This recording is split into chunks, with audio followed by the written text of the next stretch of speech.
Ooh, it's a little dark in here. That's better. Alright guys, welcome to another Rebel Scale video.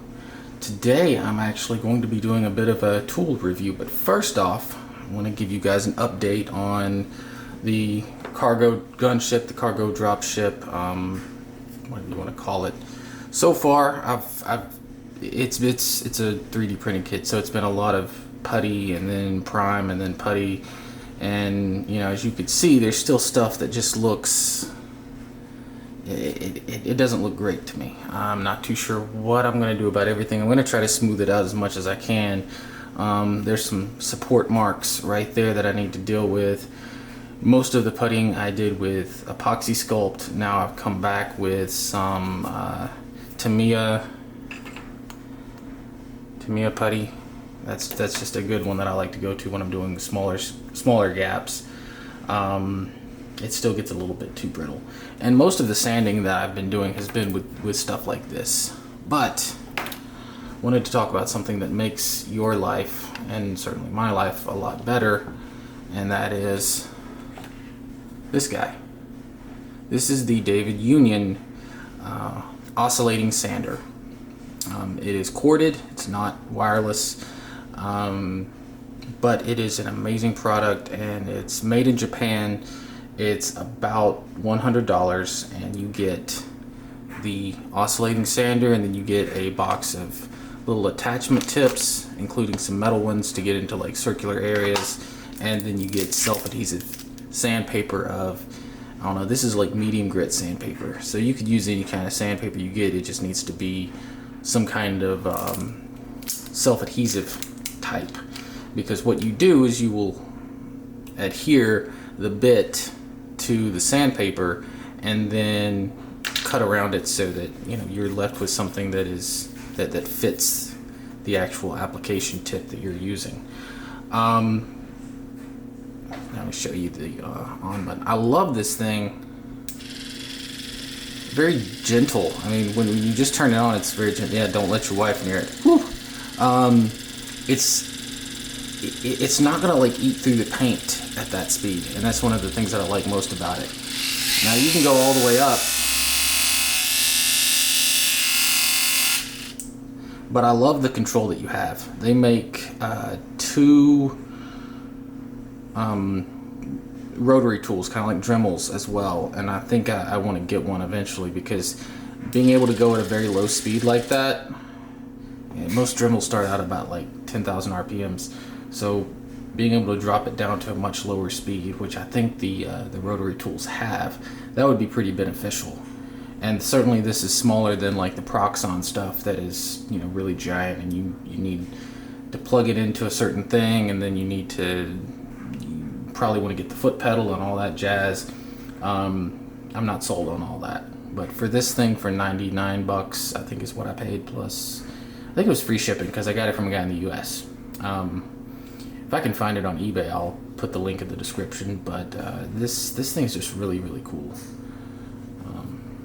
This is David Union Taiwan, but the company is actually out of Japan as well, or at least this had a label that was made in Japan, so I'm not too sure if it was made in Taiwan or Japan, but I'm pretty sure that the label that I saw was made in Japan, and they have some labels on their website that talk about Japan as well. But either way, it's a very quality tool. I've used it a lot, and I don't have any issues with it. When it comes to sanding resin, most of you guys probably know that resin dust, whether it's cast or printed, is pretty dangerous. You don't want to breathe that in. You certainly don't want to get it everywhere, because the dust just, it spreads out everywhere. I mean, I've done a little bit of sanding up here, and that's kind of what I'm getting on my desk right now. That's a little bit of normal dust as well, but that's a lot of junk to be dealing with and potentially breathing in. So one of the things, if you're using a putty that is like epoxy sculpt, which is a two-part epoxy, or if you're using Tamiya putty, which stinks to high heaven, those are putties that can be wet sanded. If you're using something that is straight up an acrylic putty, those you can clean up with water while they're still tacky, but once they harden, if you try to wet sand, it just makes it into kind of a mush, and it's no fun to deal with. But One of the things that you can do with this is that you can actually wet sand with it. So I'll just get my vat of water and I'll dip the sandpaper in that and soak it really well. And then, you know, if I wanted to take off something up here, I can wet sand and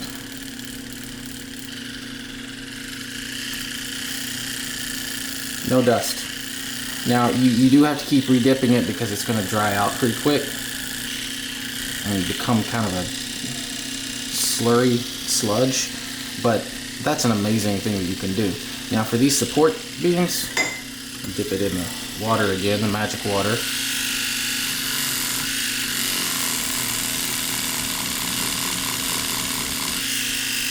There you go, completely gone.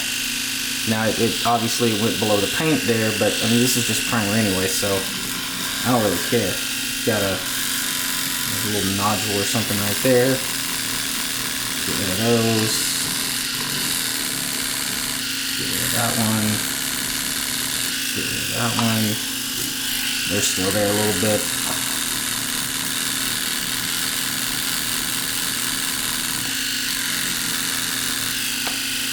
Yeah, those are completely gone. I can't even feel them.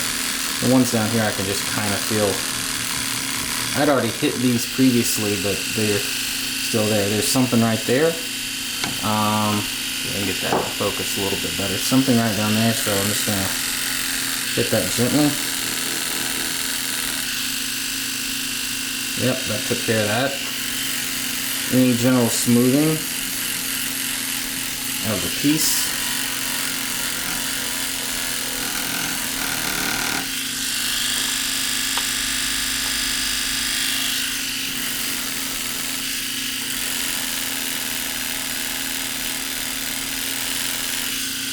And if you're seeing this, I mean you're seeing this in 1080, 60 frames a second, you should not see any dust coming off at all because there's absolutely no dust. And the only downside, of course, to wet sanding is that you have to clean off the gunk that gets built up on there. And of course, the sanding pads don't last forever. You tend to use more pressure on the front anyway. I wish there was a way that you could like rotate the sanding piece around, but you just have to replace it, which as long as it's self-adhesive, it's not that difficult to peel it off. In fact, I'm going to go ahead and do that because this one has pretty much seen its last. So there you go. Peel it off. You can clean that with alcohol if you really want to, and then all you have to do is open up your handy dandy bag. I have, let's see, 1, 2, 3, 4, 5, 6, 7, 8, 9, 10 sheets of sandpaper in here, I think, if I'm counting correctly. And you get a square like this. You can see what I've already used. And basically what I do is I just try to figure out a good location. I will get my disposable knife and cut that, cut across here. I'm trying not to go through to the other side because my finger is there and that would be a very bad thing, but wouldn't be the first time I've cut myself though. No, that's not working quite as well as I wanted it to. There. So there. And then I got a big fingerprint on that one, but it's still gonna work. Let's see if I can do this on camera instead of off camera. Alright. There's a new piece of sandpaper fitted. All I got to do now is get some scissors, go around the outside and just trim it up, and you're good to go. And again, I've replaced this one probably 3 or 4 times now. I've added sandpaper to several other little bits, especially the ones that I use a lot, like this angle one is really great for getting the corners. All in all, this is a great product.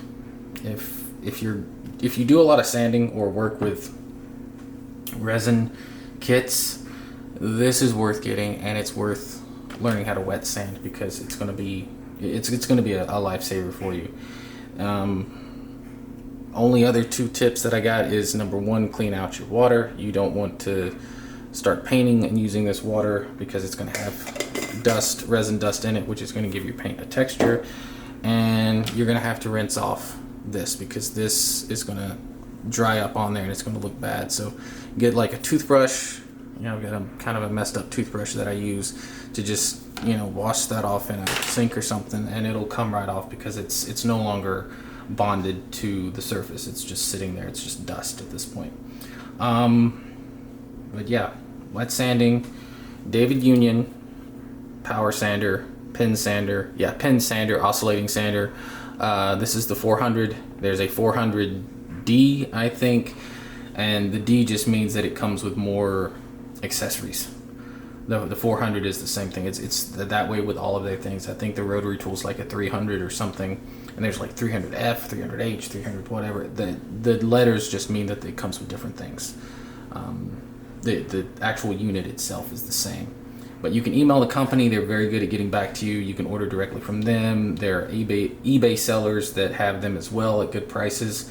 I have not seen these in any hobby stores. I don't know what the holdup is, because I think they're great. The cable is long. I have this plugged in under my table, and there's still a good bit of cable that I have. So you've got plenty of cable. There's a nice little stand for it. The little holder that holds your bits. It's really nice to have. And again, they think of everything. One of the other accessories, that's another one that I use a lot. One of the other accessories that you can get for it is one that actually has circular bits, and you wrap the sandpaper around the circular bits, so you can do like the inside of thrusters or something like that. I don't have that yet, but I'm probably going to look at getting it. And then of course they sell sandpaper packs just like these, but at different grits. And these are not labeled. I think these are probably 300, 400 grits, something like that. They're not super fine, and they're not rough either. They're pretty much in between. So it's a good general purpose sandpaper that they give you.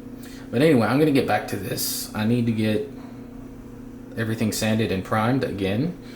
And I have black primer now, which is what I'm going to swap to when I prime this a second time.